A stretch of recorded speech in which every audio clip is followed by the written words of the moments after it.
Okay, we'll make a start. So thank you all for coming. My name is Darren Yap, as you can see, and I help stressed out professionals to thrive under pressure. So I'll go into a business or school and I'll train them train the staff and sometimes pupils in how to use mindfulness to get the best out of their life and to reduce stress and anxiety. And the primary reason for this session is just to give you a taster of mindfulness and also to answer any questions that you have, because I know the discussion or the thread in the forum was it went on for quite a while. So I guess the first question is, what is mindfulness? So there are many definitions. Some people say it's just about being present. Some people say it's about focusing on the breath or trying to stop the thoughts.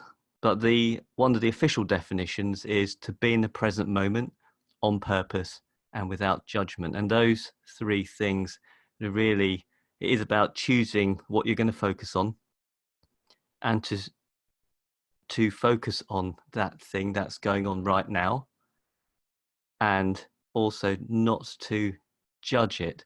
Because one of the problems with anyone who's new to practicing mindfulness is that they're thinking, oh, am I doing it right? I can't stop my mind from thinking, and I'm just having one thought after the other. And actually, that can, just practicing mindfulness can create anxiety. You know, it can get you stressed out just trying to practice it. So part of it is to help people to be more present, but also to accept what is going on. So it's quite a simple description, but whether it's easy or not, it's down to practice, and it is about practice. So you could do it once and you'll experience that relaxation perhaps, but in the long term, if you want to get a real benefit from it, it's about doing it regularly. And this session is also, I'll give you a few tips on how to do it, how to integrate it into your busy, hectic lives. Okay, so I suppose I should talk about the benefits. So obviously reducing stress, reducing anxiety, feeling like you're not so overwhelmed. I don't know if that makes sense to people. Just give me a yes if you understand, if that makes sense to you. You can type it in the chat or tick, yeah. So, and when you're not feeling so overwhelmed, you can then focus on whatever it is you have to focus. It may be focusing on at work. You've got to focus on a project or focus on a report, or perhaps you're doing an Excel spreadsheet. Being able to focus on that and not have all these other thoughts about, oh, I've got a meeting at 4 p.m. or I've got to go out with the lads later. I must remember not, to get home, get ready and sort more stuff out. So all that stuff, it can crowd your head. So with mindfulness, you train yourself to leave all that to one side so you can focus on whatever it is you're focusing on now.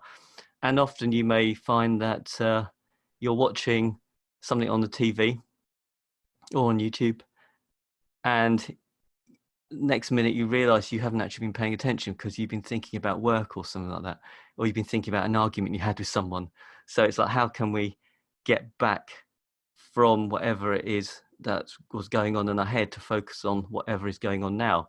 And it's when you can do that regularly, then you'll start to feel that sense of calm, and you'll stop feeling so overwhelmed, so anxious. Okay, I hope that makes sense. Any questions at this point? Do type it in the chat.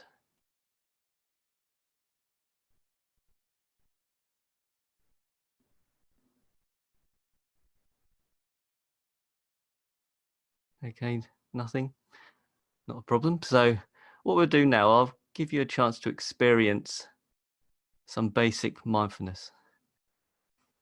Actually, I'll just change this slide. So the usual one that you will see, whether you download an app or read a book, or you might see a video on YouTube, it's about focusing on the breath. And the reason why we focus on the breath is it's something we're all doing this, we're all breathing. So it's the easiest thing to do. It's the easiest thing to choose. So what I'd like you to do is sit comfortably.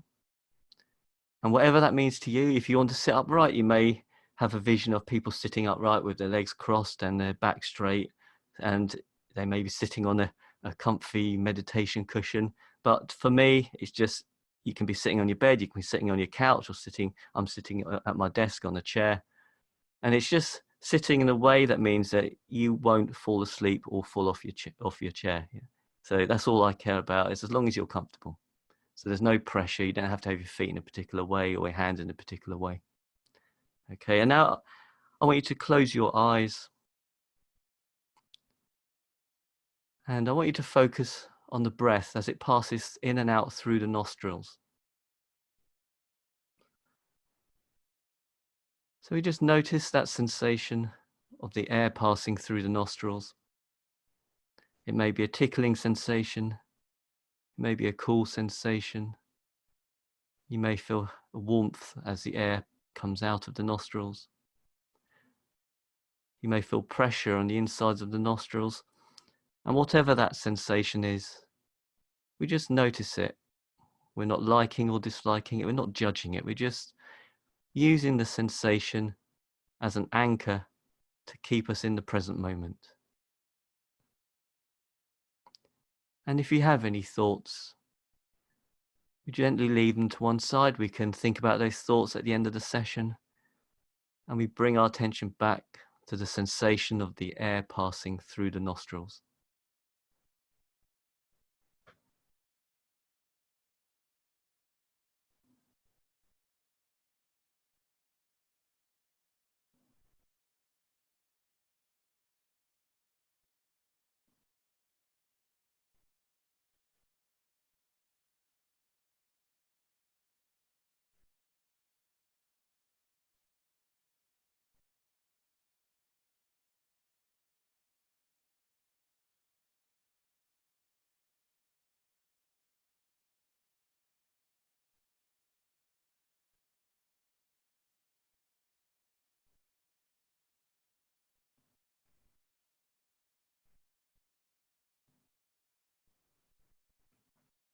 And as a reminder, if any thoughts appear in your mind, we gently leave them to one side, and we bring our attention back to the sensation of the air passing through the nostrils.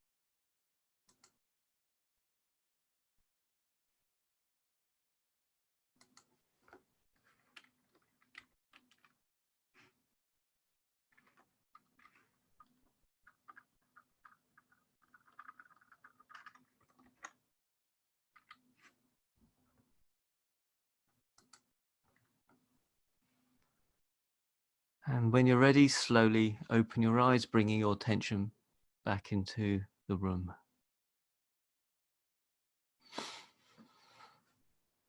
So how did you find that? Easy to focus on the breath? Hard to focus on the breath? Relaxing? Just put down a word or a phrase in the chat box. Or perhaps you found that there was thought after thought that kept popping up in your mind. What was your experience? If you did find that you had a thought after thought after thought, that's absolutely fine. It's knowing that, okay, quite difficult. It's knowing that you are going to have a thought, and it's just about thinking, acknowledging having that thought, leaving it to one side, coming back to the breath. Another thought will appear in the mind. You acknowledge you're having that thought and think, okay, I'm going to think about that later. But right now I'm choosing to focus on the breath and you come back. You may have had 10 thoughts appear. That's completely fine. And it's about not judging yourself, not saying, oh, you idiot. Just accept that thoughts will come, and then you come back. And it's this practice of, you notice you have a thought, you come back, and it gives you that space between the thoughts, because you're coming back, and you may have they may be short spaces, but the fact is you are coming back to the breath. And then over time, you'll find it easier to notice that you're having a thought, or you're about to have a thought, that sense of, my mind is starting to wander. And before you get into those thoughts, you come back. So that, because as you are probably aware, that the longer you go off in that spiral of the thoughts, the more the anxiety might build up, the more the stress, excuse me, the more the stress can build up. So we try to bring ourselves back to whatever we want to focus on. We're not trying to empty the mind. We're giving our monkey mind, as we call it, something else to focus on. And it's by just practicing that. And that's why you have to practice. It's not just do it once and then you'll find it. It's all your stresses and anxieties have gone away. It's by regularly doing it and coming back. You'll have yet another thought. You think, fine, I can think about it later. But right now, I want to focus on my breath. And it's just repeating this again and again. And it does become easier. Then you can then find that you're able to do this when you're in a more stressful situation. You may have a presentation to make and you want to stay focused, and you don't want to think about all the things that could go wrong in the presentation. So you think, okay, I'm starting to have those thoughts that are going to create worry. So you recognize you're having that just before presentation, and you just come back to focusing on what you need to do, which might be just to breathe, just to keep yourself calm and focused. Okay. Anyone else have any experiences? I find it can be easy to bring attention back if I say thinking in my head when I spot I'm drifting. Yeah, that's a good way of doing it. So you're acknowledging, you're labeling that thought, or labeling what you're doing, and that actually, it's kind of like, I think people call it like meta training. It's you're thinking about the fact that you're thinking, and by acknowledging that, you're stepping back, knowing that you're not your thoughts, you're just a human being having a thought, and then you can come back. And it is from practice. It is about practice. I'll keep saying that because it is, the more you practice it, the easier it gets. Any other observations?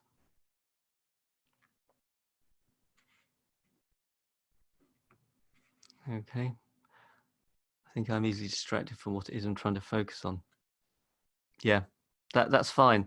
And again, first of all, we don't judge. You don't say, oh, you fool, stop focusing on other things, or stop getting distracted. The more you do it, the more you'll realize you're having a thought or you're being distracted, and then you can come back. And it is that practice. This is whatever we do, or whatever we do a lot of, we are practicing doing more. We're practicing making it easier. So by practicing the opposite, practicing focusing on something and choosing that very focus that you want to, that's choosing the anchor that you want to focus on, then you will find it easier over time to come back, and you'll find that you become less distracted.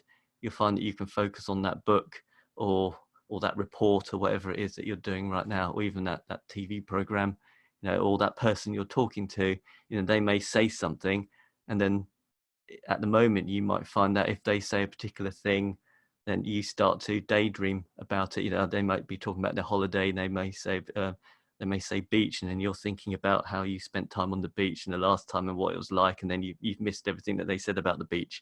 But actually, by practicing mindfulness, you will find that you say, oh, okay, I'm about to let my mind get distracted, and then you can bring yourself back to focus on. That's called mindful listening, when you're focusing 100% on what that person is saying.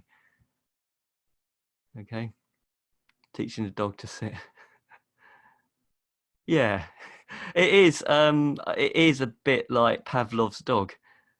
So I did put a post on LinkedIn earlier today, and it is about whatever you're doing more of, you are going to train yourself to do more. So you can put some sort of interruption to train your own Pavlov's dog in your head to do whatever it is you want to do, or you want the mind to do. Okay. Does anyone have any questions at this stage? I mean, one thing that this on the talking about anxiety, what we find is we tend to ruminate, and if we were just to sit and do nothing, humans, the fact that we're alive today and we're not sitting around a fire or in a cave is because we think and plan and think about worst case scenarios. So they did research and found out something like 70% of our thoughts are negative, but it has kept us alive. So, and it is useful if you're in a meeting and your boss asks you what thing we need to plan about, what, you know, for, well, I can't remember what the word is, but, you know, if things go wrong, you know, what can you do, or what needs to be done. You know, that's what health and safety, you know, have all the health and safety stuff, that's what it's about. The reality is we don't need to be doing that all the time. We don't need to be worrying and ruminating, just letting ourselves thinking about the worst case scenarios all the time. You know, if I don't do this, this will happen, and this will happen, and this will happen. We don't need that. So by practicing mindfulness, we can get back to focusing on whatever it is we're trying to do. And it doesn't have to be work. It can be leisure. It can, as I say, it can be watching a TV program. It can be talking to a friend. Okay. So what I'd like to do now is try another meditation. So instead of breathing, well, I want you to breathe still. What I want you to do, if you can look at your phones or laptops, your devices, can you all see a rocky shore on a beach? Was there anyone who can't see that? Okay. So we're going to focus on this scene. Good, thank you. And I want you to look at a piece of rock and just notice the imperfections. You might see shadows or dents. I just want you to study moving your eyes around the piece of rock that you've chosen. Just noticing the light parts, the dark parts, the general texture. And if you have any thoughts, we leave them to one side and bring our attention back to the rock that we're looking at. Just studying, observing. We're not judging the rock. We're not liking or disliking the texture and the color. We're just studying this piece of nature.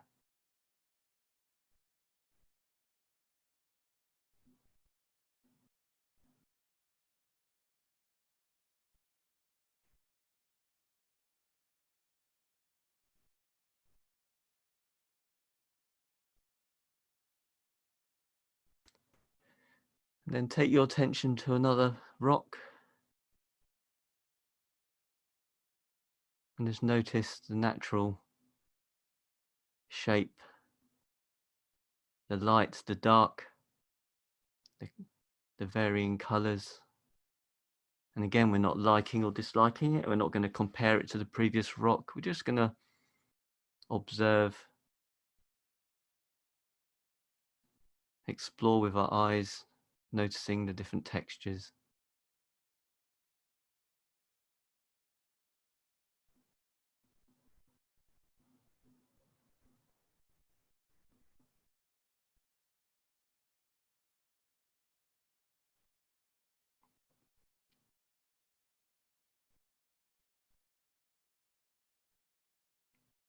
And now I want you to take your attention to an area of the sand,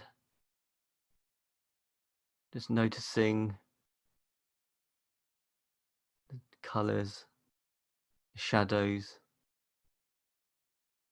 the smooth areas, Slowly moving your eyes to the rough areas, noticing the imperfections. And again, we're not liking or disliking it. We're just accepting what is there in front of us. We're just observing what we can see.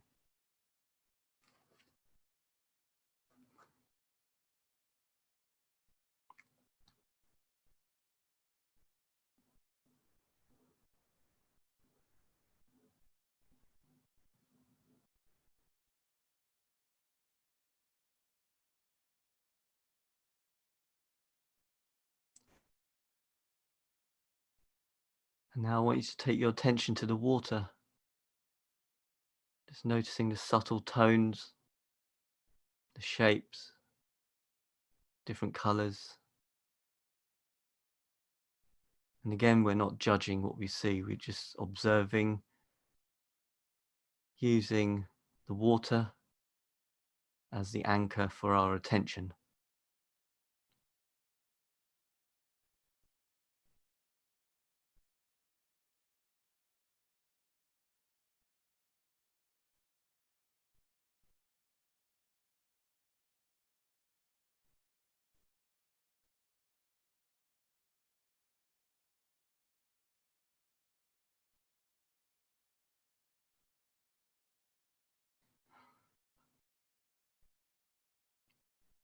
Now I want you to take your attention to the clouds,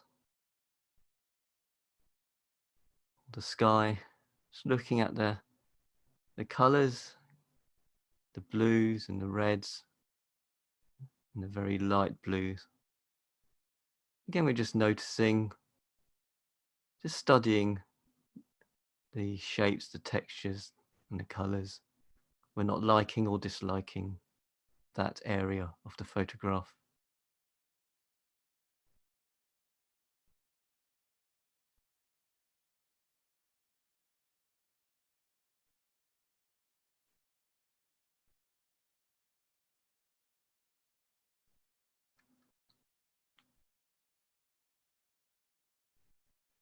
And now we'll move our attention to the next photo. You should all be able to see a flower. So first of all, we'll bring our attention to the center of the flower, looking at the blue center, noticing the dark blue areas and the light blue areas, noticing the wavy lines in the center.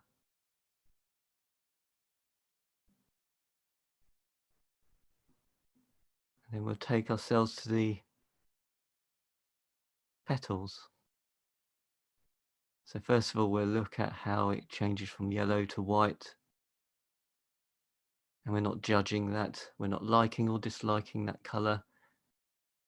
We're not thinking, I like this flower or I dislike flowers. We're just using what we see in front of us to keep us in the present moment. If you have any thoughts, once more, we just leave them to one side and bring our attention back to the flower.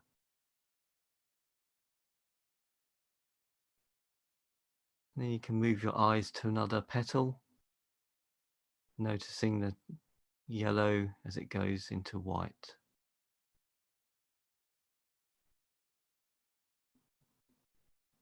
And then perhaps choose another petal and notice how it changes from yellow to white.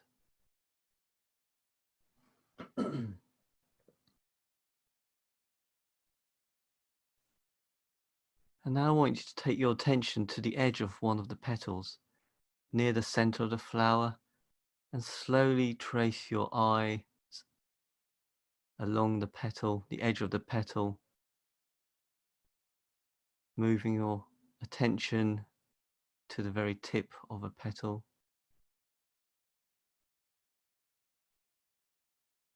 And then once you reach the tip, you slowly move your attention, tracing along the edge of the petal back to the center of the flower.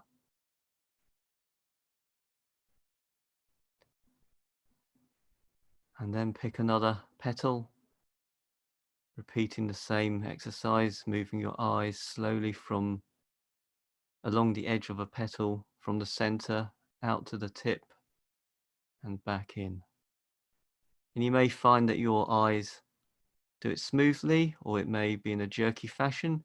Whatever the movement is, we just accept it. We're not liking or disliking how we do it. We're not judging ourselves for not doing it in a way that we expect we can do it.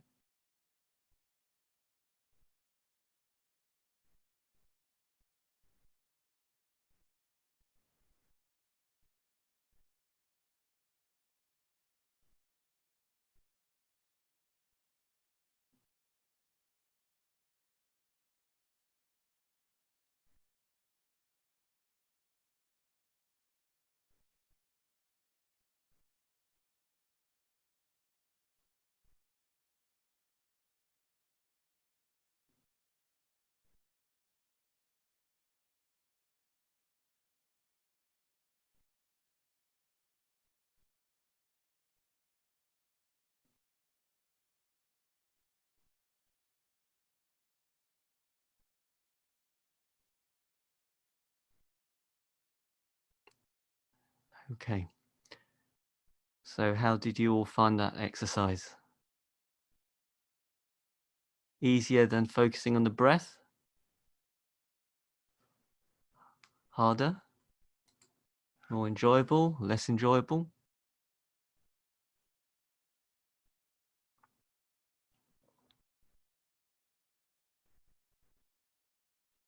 More difficult than focusing on the breath?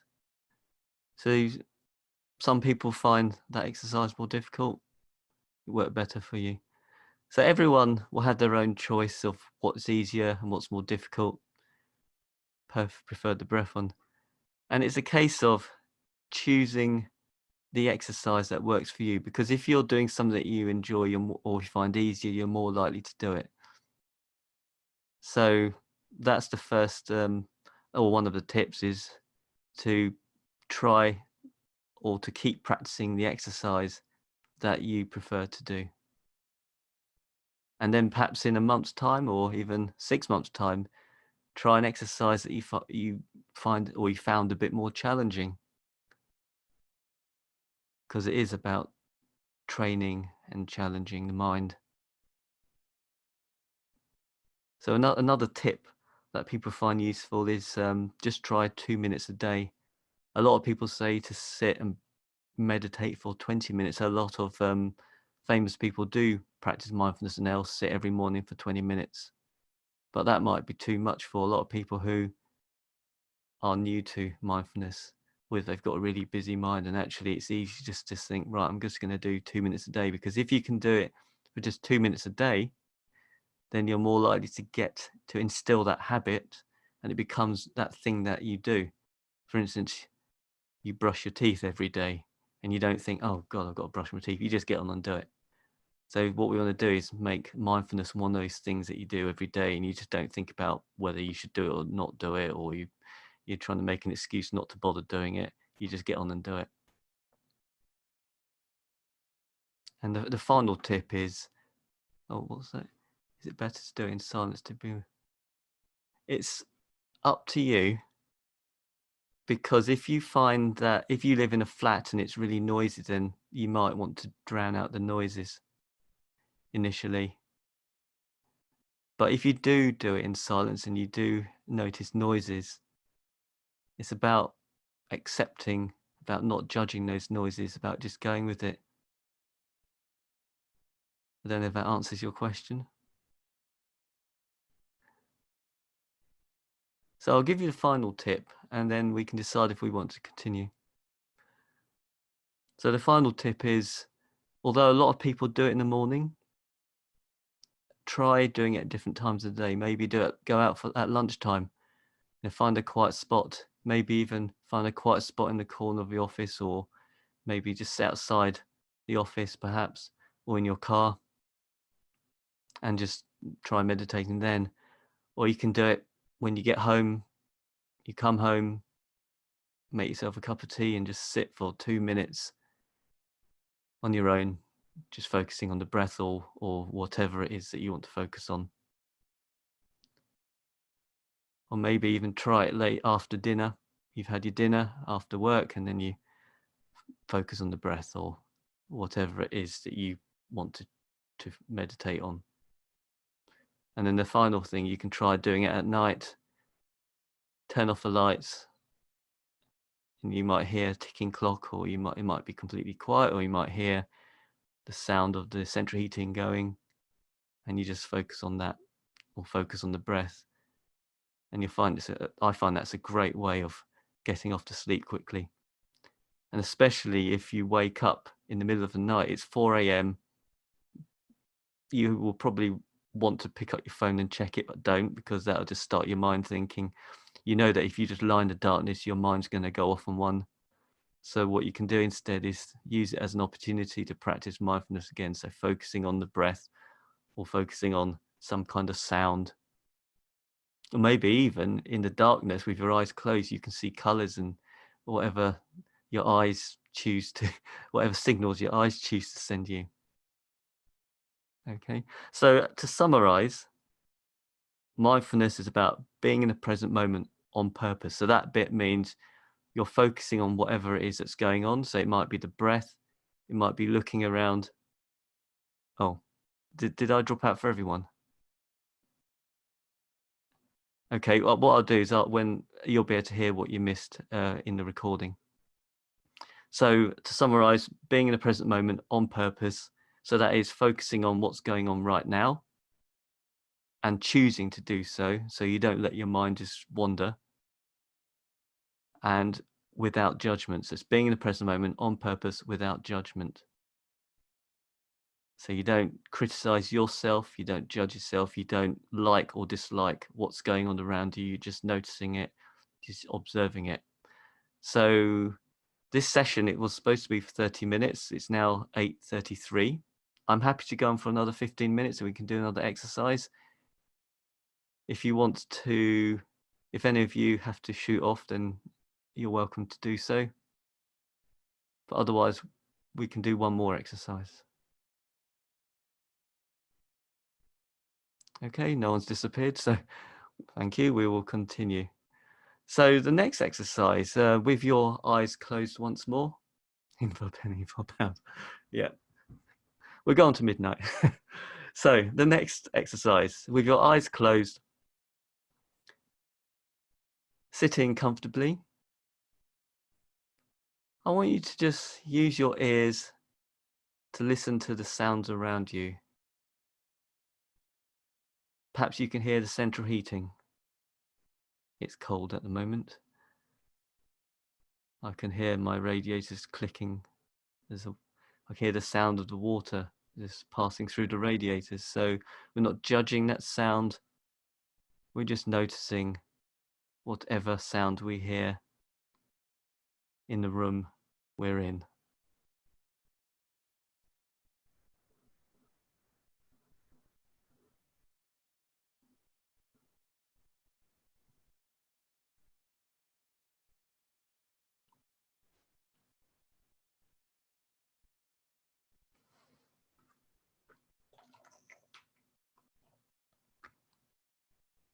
And now I want you to take your attention outside the room.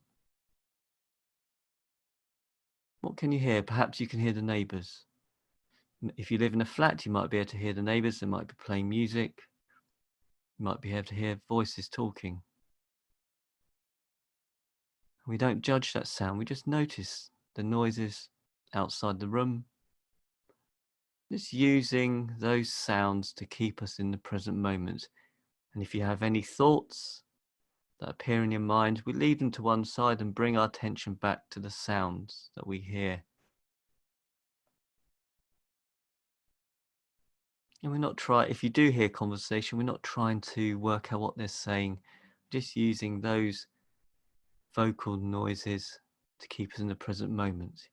You may hear cars passing if you live near a busy road. If it's raining where you are, you may hear rain on the window. You may hear sound of wind. Whatever that sound is that you can focus on, that you can hear, we just observe that sound without judgment.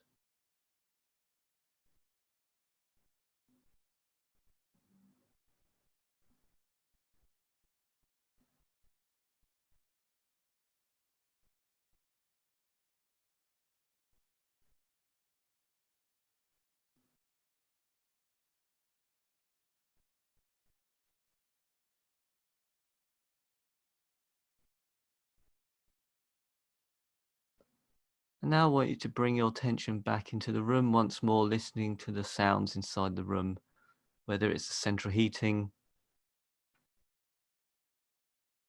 or whatever noises you can hear. It might be the sound of your PC or laptop. We just observe those sounds inside the room. We're not judging those sounds. We're not liking or disliking those sounds.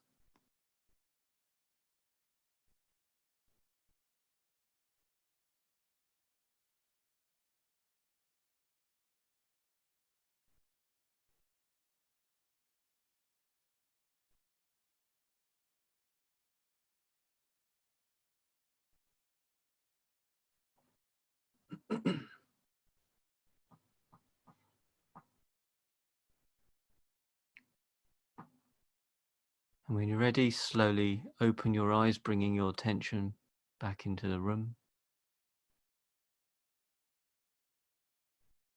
So how did you find that exercise?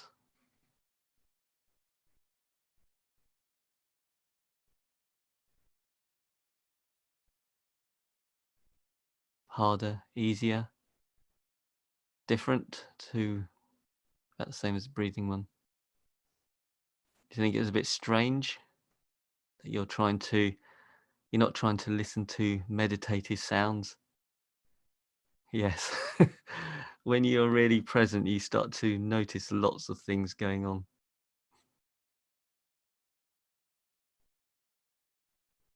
And what I found, you find it quite relaxing. Missed the start of the session due to getting home late. Oh, okay. So what you'll find is that, especially if you live in a busy area, I live in southwest London, so it's one of the busiest cities in the world. It's really difficult to find a quiet spot, somewhere where it's completely quiet. And I've learnt actually you can make the noises around you your friend. I mean, I actually have a ticking clock, and when it's 4 a.m. and you're woken up for whatever reason, and you hear the sound of the ticking clock, a lot of the time people will think, "Oh God, I wish that clock will shut up." When you just hear tick, tick, tick, but actually you can use that sound to keep you in the present moment, so your mind doesn't go off on one. And it is that practice. It's just by practicing, by choosing, by just observing what's going on around you, using the stuff around you to keep you in the moment. You have a thought, you come back. You have another thought, you bring your attention back. And it's that practice of coming back again and again that just makes it easier to get into that space between your thoughts, so you can just focus on whatever it is that you need to focus on.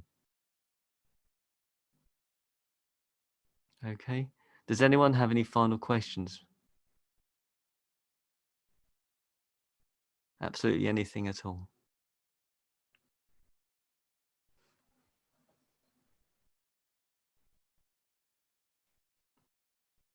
I think that the exercise we just did, that really answers your question, Ollie, about is it better to do it in silence to begin with, or with yoga type music? So if you were to listen to music or yoga sounds, you can actually use those sounds to focus on. If you're listening to music, you can try listening to one instrument for a bit, and focus on another instrument, and then focus on another instrument. So just moving between instruments slowly, just using those different sounds to keep you in the present moment.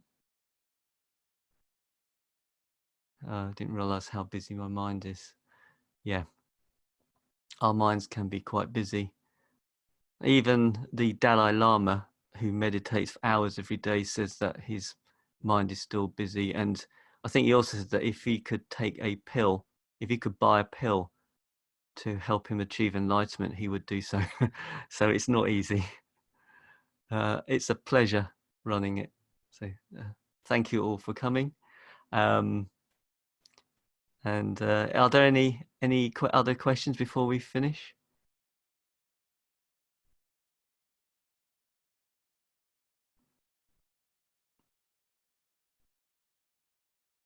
I'll just give you a couple of seconds in case there's anyone typing frantically.